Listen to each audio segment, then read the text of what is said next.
Banyaknya pembangunan yang harus dilakukan di Desa Talaga Murni, Kecamatan Cibitung, Kabupaten Sukabumi, Jawa Barat. Pemerintah Desa Talaga Murni gelar musyawarah rencana pembangunan desa atau Musrenbangdes pada Selasa 18 Oktober 2022. Acara tersebut juga dihadiri langsung Muspika Kecamatan Cibitung dan masyarakat Desa Tegal Murni. Dengan adanya acara tersebut, Camat Cibitung memaparkan sejumlah titik yang masuk rencana pembangunan Desa Talaga Murni tahun 2022. Hari ini kita melaksanakan tahapan musrenbang desa tahun anggaran 2022 di Desa Talaga, Kecamatan Cibitung. Saya didampingi oleh Pak Kades. Alhamdulillah berjalan lancar.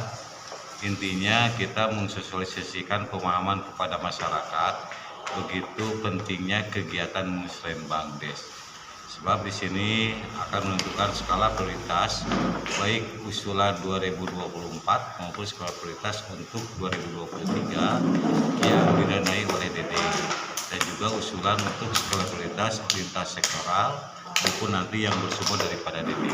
Kita merencanakan 9 titik, baik itu kegiatan yang sifatnya bidang kesehatan, bidang pendidikan maupun infrastruktur.